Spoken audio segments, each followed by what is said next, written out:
Mutual Broadcasting System presents The Mysterious Traveler, written, produced, and directed by Robert A. Arthur and David Cogan, and starring Lawson Zerbe in The Most Famous Man in the World.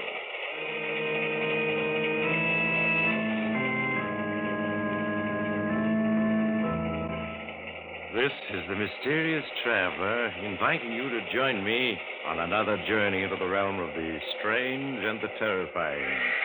I hope you will enjoy the trip. So settle back, get a good grip on your nerves, and be comfortable, if you can, as we meet two people who haven't even been born yet. It's a story I call The Most Famous Man in the World.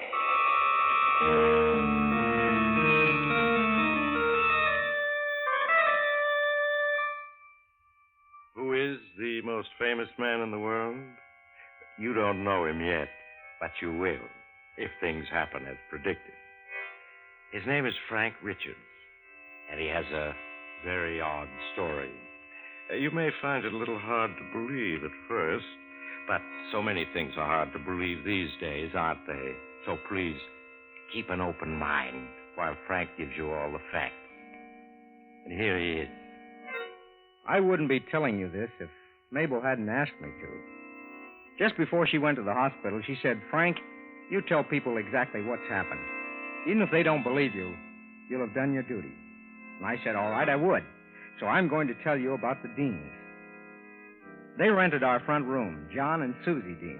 They spell their names funny. John, Jon, and Susie, Susi. You see, we had an extra room in our apartment, and when we learned there was going to be an addition to the family, we decided we needed some extra money. So I went down to the paper and put in an advertisement offering our front room for rent. Then I went to work. Well, I got home about 6, and I'd hardly settled down with my paper when the door buzzer rang. Frank, see who that is, will you, dear? I'm busy with supper. All right, sweetheart. Yes? Mr. Frank Richards, Yes, that's my name. I'm John Dean, and this is my wife, Susie.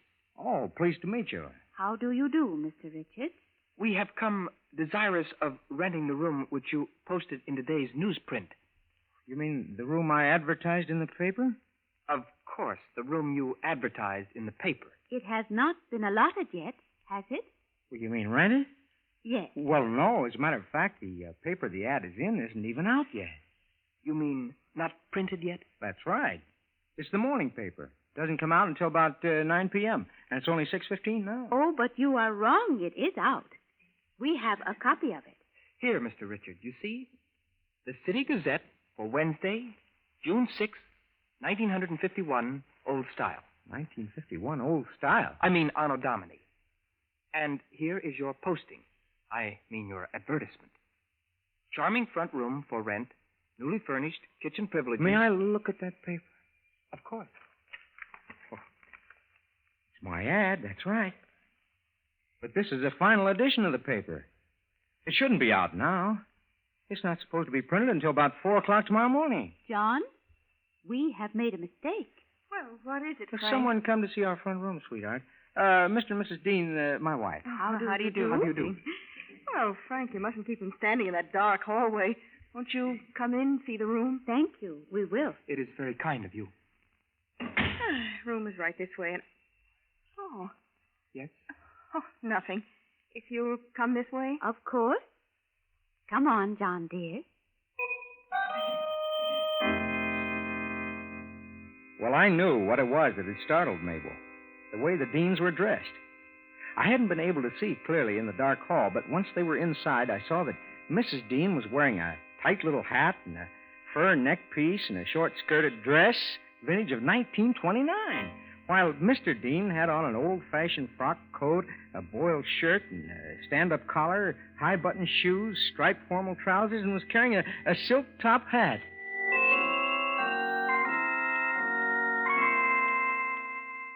A minute later, Mabel came out, leaving them to look the front room over, and joined me, looking puzzled. Frank, did you see how they're dressed? Well, they might have gotten those clothes out of a museum. Well, maybe they're going to a masquerade ball, but that's not the funniest thing about them. Oh? Mabel, that newspaper they have just can't be printed yet. It's about 10 hours ahead of time. I think we... Here they come. My wife and I have been talking about the room. And we want to take it. Why, that's fine. It is a lovely room. Has such a nice, clear view of the street. And we would like to stay here because we have read so much about you both. We feel that we know you. Read so much about us? Why, yes, you are famous. Goodness, I cannot imagine how many words... Susie. Yes. Oh, my goodness. I mean, we have heard so much about you from people who know you. Well, anyway, we do like the room and want to rent it. Well, I don't know. We were thinking of just one person. We will not be any trouble at all. In your posting, I mean your advertisement, you mentioned $10 a week. We will pay $12 and in advance. Here you are. 1 month rent in advance. Well, I still think... Oh, I'm sure the Deans are perfectly all right, Frank. Go ahead, take the money. Well, if the wife says okay, Mr. Dean. Then, here you are. Thanks. Say, something the money? You're looking at it as if it were not good. Well, no, I guess it's good, all right. It's just that these are the old-style bills. The big kind haven't been in use for 20 years or more. That Victor at the museum. I beg pardon? Nothing. I can explain the bills. You see, my wife and I have been living abroad. Recently, we received a legacy from a distant relative. She was an eccentric. Left us trunks of old clothes. I've noticed you staring at our clothes. And old money, too. Oh, well, that explains it. Well, in that case, folks, just make yourselves at home. If you've got any luggage, why... We are having a couple of bags sent on later. But for now, we are going to buy all new things. And about how long do you think you'll be staying, Mrs. Dean? We can tell you exactly, Mrs. Richards. Until 5 minutes past 3 in the afternoon, October 30th.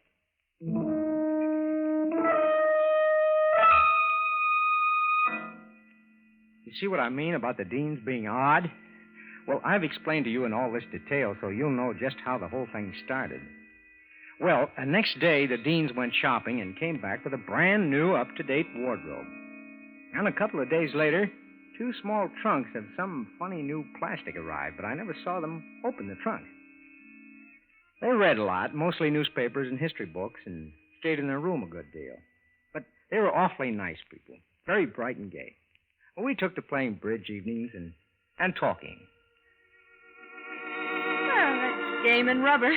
Do you want to play any more, Susie? No, thank you, Mabel. Let us just sit and listen to the radio and talk. It is so nice to be able to talk without worrying about a monitor listening in. A monitor? Susie means a spy. You see, abroad, well, you have to watch everything you say these days. Oh, that must be terrible. It is, Mabel. That is why it is so nice to talk and not worry about saying the wrong things. But surely in your own home you can talk. No monitors can overhear you then. Oh, but they can. There is two-way television in every home. They can see you and hear you. Everything you say and everything you do. Why, how awful. But where is this? I haven't heard of any place where such a thing has been developed. You two talk just like you'd stepped out of one of these imaginative books about the future. What? What did you say? I said you talked like a couple of people out of a book about the future. Yes, Frank. I suppose we do. But, John... We might as well let Frank and Mabel in on our little secret, darling. They are just about to guess it anyway. You see, folks, we are from the future. You're what? We come from the future, Mabel. I was born in the year 2205. John was born in 2198. Oh, no. Hey, wait a minute. Hey, a gag's a gag, but you're kidding. No, Frank. You are kidding, aren't you? You know we are not kidding. Back home now, the year is 2228.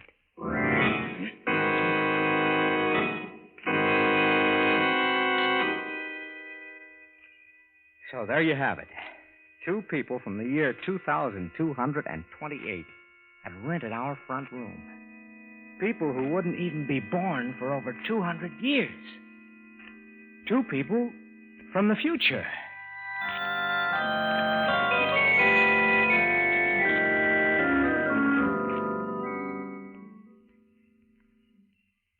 Well, Frank, Mabel, I see you are convinced now. Yes, I guess we are.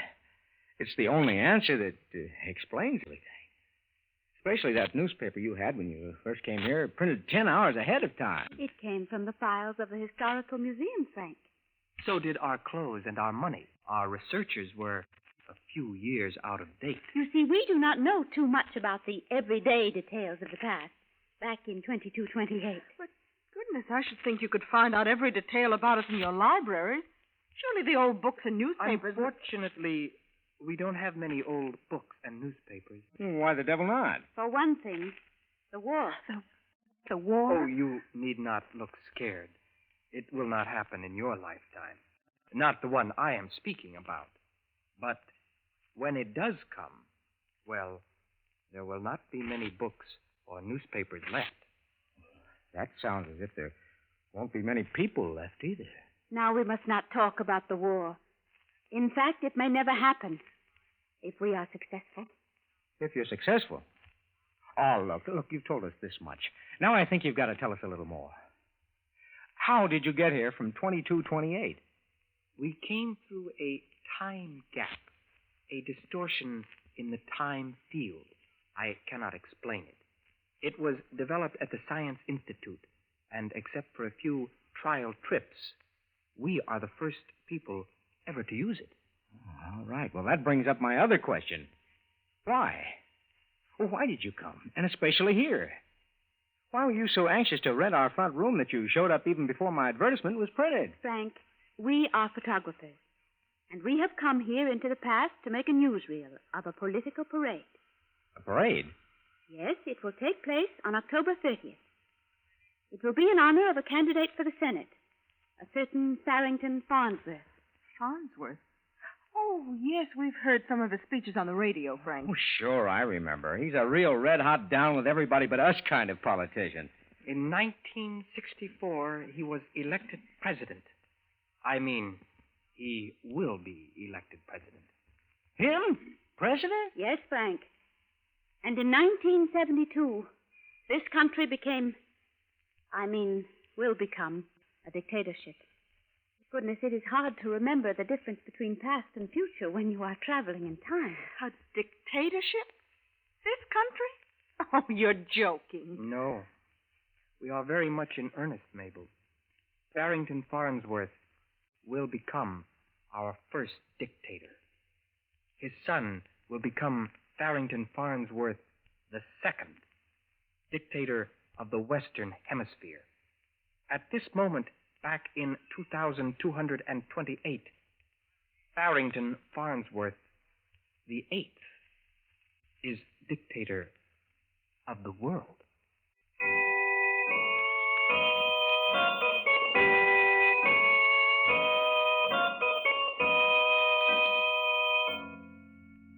I guess we sat up most of that night talking. And what John and Susie told us kind of made our hair stand on end. About the dictatorship of America and the wars that followed, ending up with a big slam-bang all-out war of 2012 with only 400 million people left alive. And how the dictatorship spread over the world so that by 2228, the world was ruled by a small group living in luxury. Most of them distant descendants of dictator Farnsworth the First.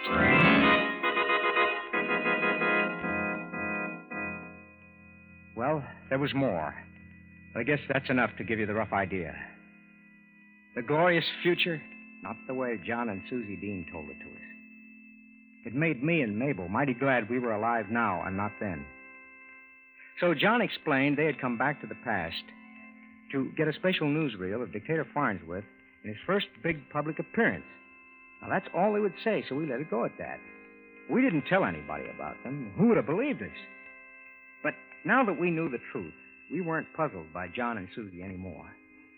Well, the weeks went by, and they saw as much of life today as they could. Went to ball games, the theater, all the different restaurants, and had a wonderful time.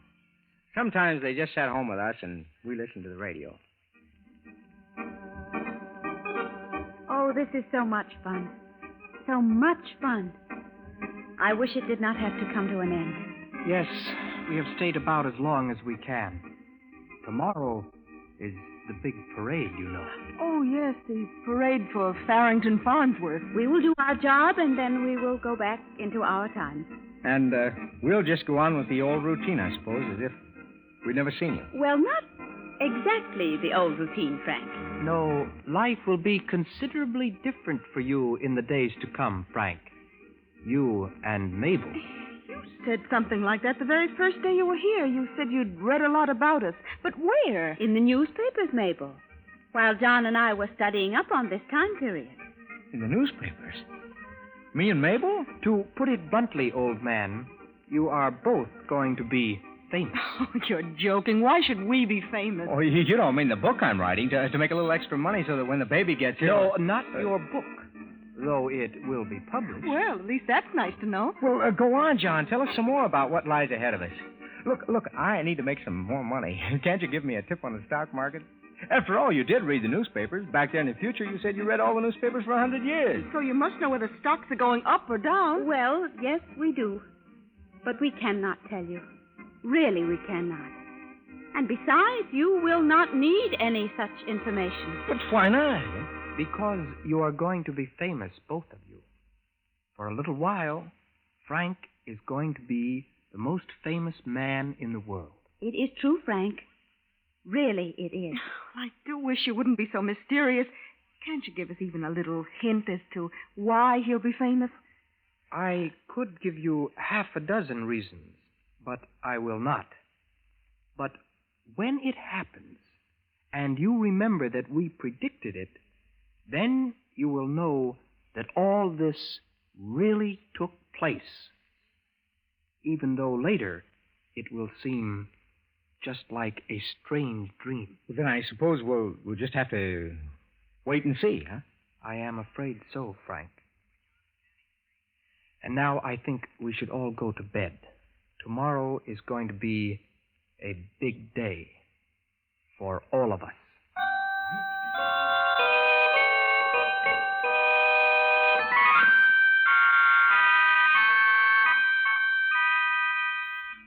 So, we all went to bed. Mabel and I tried to figure out what John and Susie meant.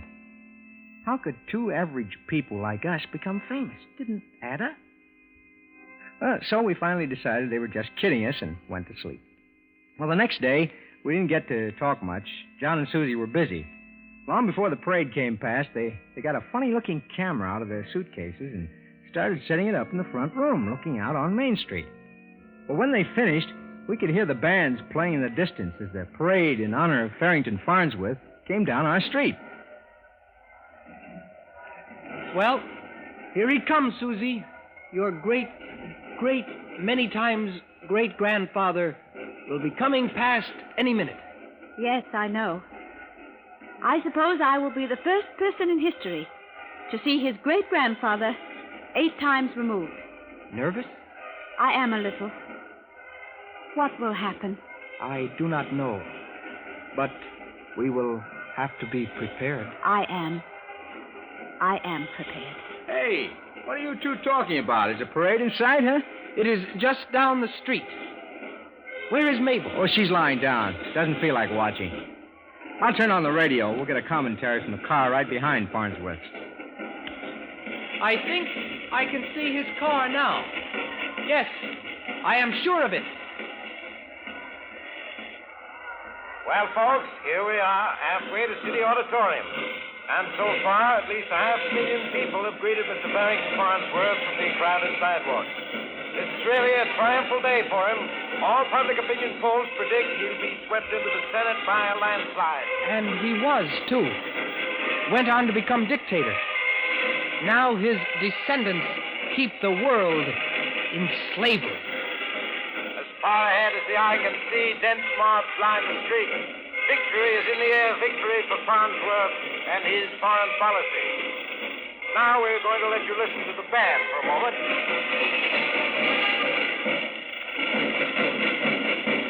There he is, John, waving to the crowd. I see him.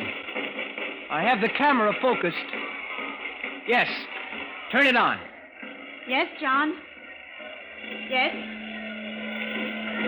Hey, what kind of camera is that? It's beaming a blue light down on Farrington Farnsworth. Please, Frank, stand back. Cut power, Susie. Yes, John? Now the blue light is gone. So what are you two up to? You didn't take any picture of that. Hey, something's happening down there. Yes, Frank. Farnsworth is slumping down in his seat.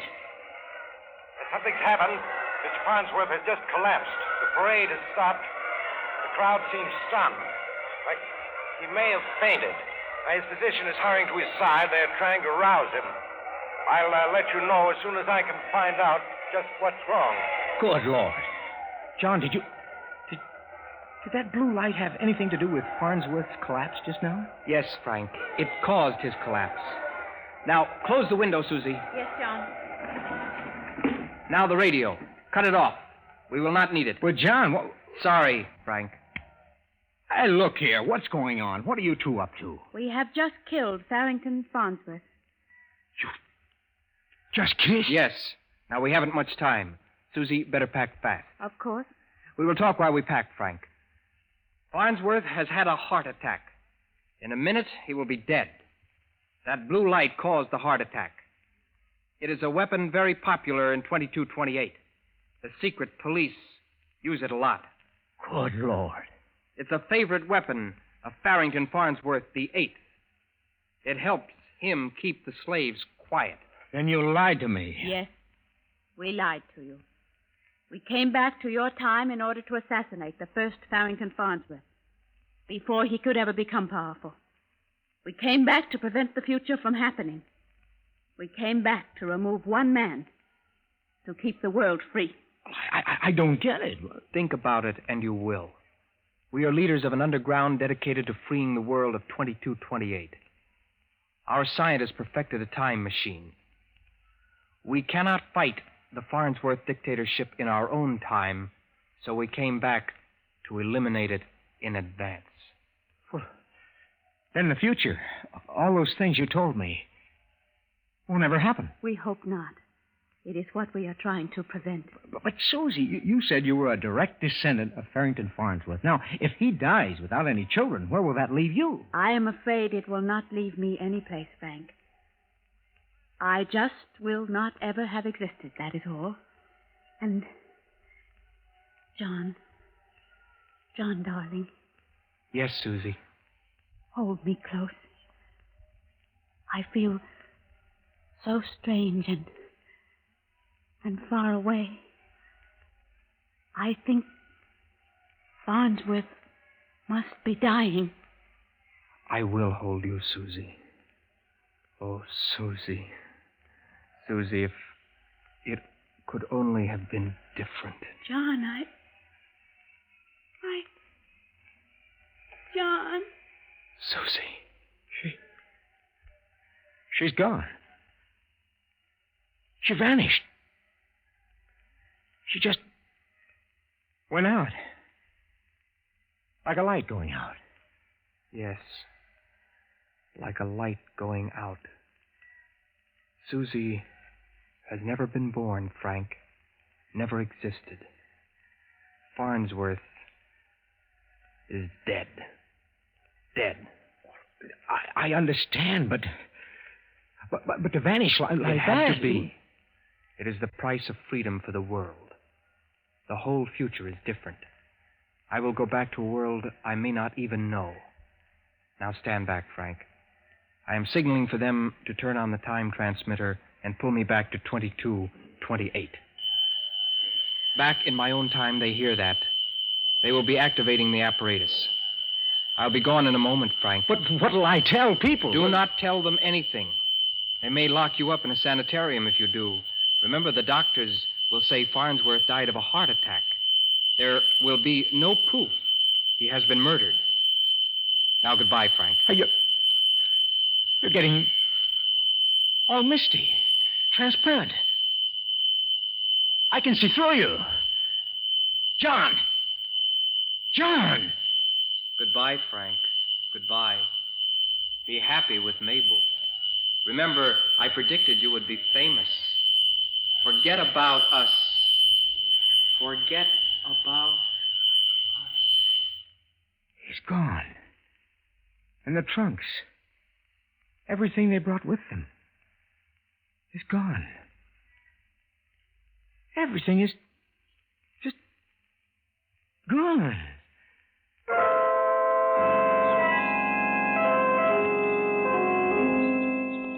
Well, that's the story, folks. It happened just this afternoon.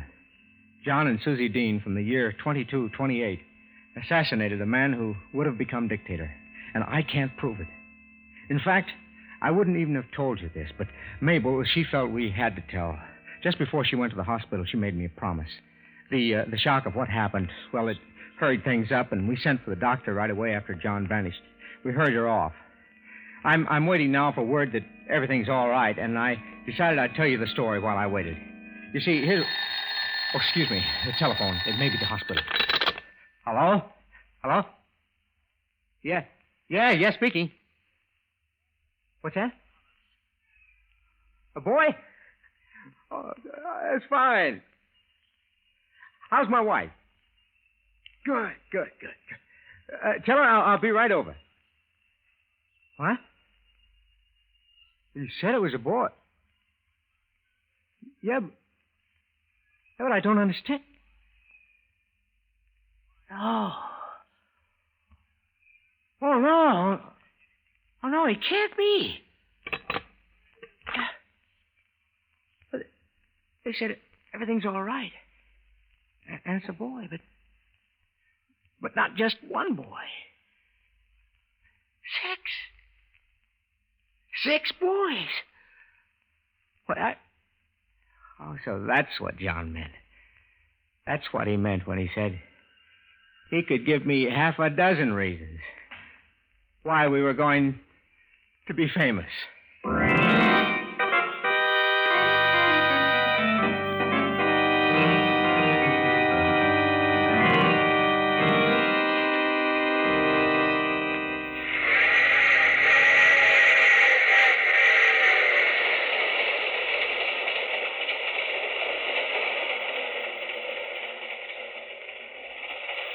This is the mysterious traveler again. Did you enjoy our little visit from two people of the future?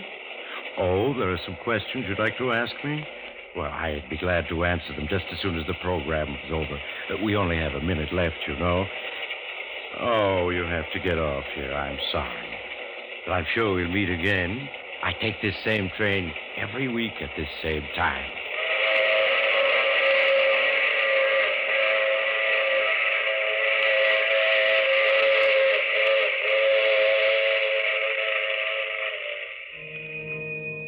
You have just heard The Mysterious Traveler. Now you can enjoy other exciting tales of The Mysterious Traveler in the current issue of The Mysterious Traveler magazine. In our cast were Lawson Zerbe, Bryna Rayburn, Cliff Carpenter, and Miss Leslie Woods. Maurice Tarplin played the title role. Original music by Fred Mendelssohn. All characters in this story were fictional. Any resemblance to names of actual persons was purely coincidental. Phil Tonkin speaking. This program came to you from New York. The shadow knows. Yes, the shadow knows the weed of crime bears bitter fruit. And the ability of Lamont Cranston to become the invisible nemesis of evil strikes fear into the hearts of criminals across the world.